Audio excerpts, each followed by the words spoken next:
Hi, I'm Emily from spin.com and I'm here with Tegan Quin. I'm from Tegan and Sara. If that wasn't obvious. So we're going to talk a little bit about the Liner Notes event that the Spin Book Club is putting on September 4th at the Housing Works Bookstore Cafe. You have to get that. Housing Works Bookstore Cafe is apparently the official title. Okay. So maybe, I don't know if you want to like sort of talk about how you're preparing for the show. Well, I can tell you about how I'm not preparing. Okay, how are you not preparing? Well, I'm here hanging out in LA. I'm going to go to Disneyland this weekend, and I'm learning how to surf. And the other day, I saw Lindsay Lohan and Samantha Ronson. Not like as a social calling, like I just saw them from a distance. Some of the things I have not been doing is practicing the song that I wrote for Augustin Burroughs' book, Wolf at the Table, which is also called A Wolf Table. And will this event, will this be the first time you play that song live? It'll probably be the only time I play it live. Only because, like, you know, we just have 5 records of music to pick from, you know, so I don't know. But my whole band really likes it, and they really have always wanted me to play it, so maybe once I learn it, you know. It's good to know the songs that you have. Well, it's weird because, like, I mean, I write songs all the time, and then I record them, and then I don't play them, you know, for the longest time. So, but I'm so excited. Like, I think it's such a great event, you know, and obviously I love the book club, even though I haven't been participating as much as I should have been, I think, maybe. But I think it's like a really, really great event, and it's been really fun because I've been doing lots of press about it, and I'm getting to talk about it a lot, and I think it's like a really great cause, you know, like housing and HIV and, like, you know, all these things. Like, I think that it's like really great. My mom's partner works for AIDS Vancouver, and I've been doing a lot of like going out and hanging out with them. Like, I went to a spelling bee that was for an HIV event the other day, and I really feel like I'm really getting involved with social change. I kind of feel like stoked about that. Reading, social change, me. Not only is this like going to be like I'm meeting a person that I think is really amazing that I wrote a song for, which was the first time I'd ever written a song for someone else, but I'll also be performing, only the 3rd time ever in my life, with Sara. Oh, wow. She'll be there, though. I think she's coming down for it. She's not? I don't think so. Oh, she told me she was. She did? Yeah. She lied to you? Oh. Sarah's a liar. Sarah's a liar. I'm a man of my word, though.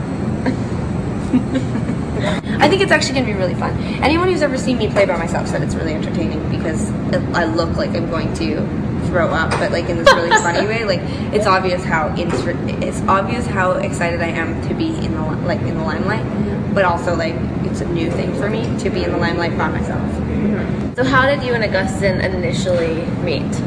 Well, we've actually never met, so that will also be the first time that we meet. We're gonna have to get that on video. Yeah, totally. We might cry. I am. I'm so excited. I'm a huge fan of Augustin Burroughs, and I really like. The first book that I read of his was Dry, his memoir about getting clean, and I think it's a great book. And but I've read all of his books, and this just right after the New Year. I think it was right after like New Year's this year. I got an email that Augustin was looking for original music for his new book, to sort of almost like score the audio version of the book.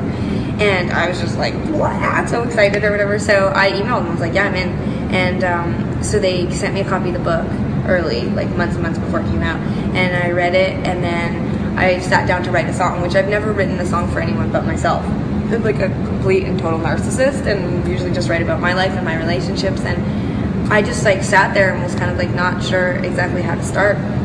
And then I sat down and read the book a second time. And as I read through it the second time, I wrote Augustin a letter, because they told me, like, when I was done reading the book, before I wrote the song or while I was writing it, I should call him and talk to him about what I was going to write about or whatever. But I was so nervous, I decided to write him a letter and just email it to him. But by the time I finished the book through the second time and finished the letter, I had written some music, and then I used the letter as my basis for lyrics for the song, and wrote the song, and then it was done. And then I texted Augustin and was like, oops, I didn't call you, it's done. And then he gave me his email address, and I emailed it to him, and he loved it.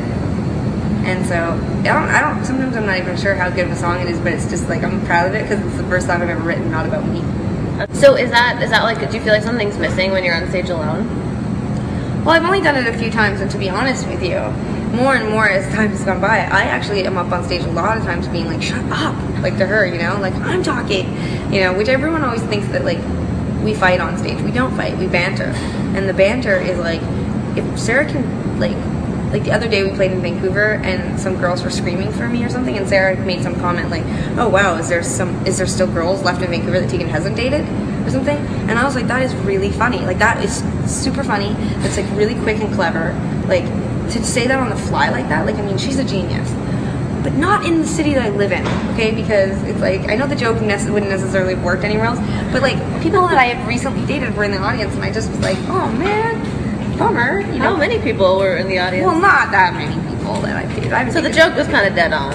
The joke, what you're saying. The joke was funny, but it was exaggerated, which is what our humor is. We're exaggerated storytellers and comedians, in my opinion. And we play music, but I haven't done it that often, like played alone. But as of late, I have been starting to feel like sometimes I want Sarah to stop talking, because I think even though we're really funny and it's entertaining, I've been, sometimes I want to be serious, and I'll be telling like a serious story, and then Sarah will jump in, and I'll be like, oh, it's really funny, but I wish she hadn't interrupted my really serious story. So I'm really excited for all the other performances. I think it's especially going to be endearing because Colin from Circus Survive, this is his first solo performance ever.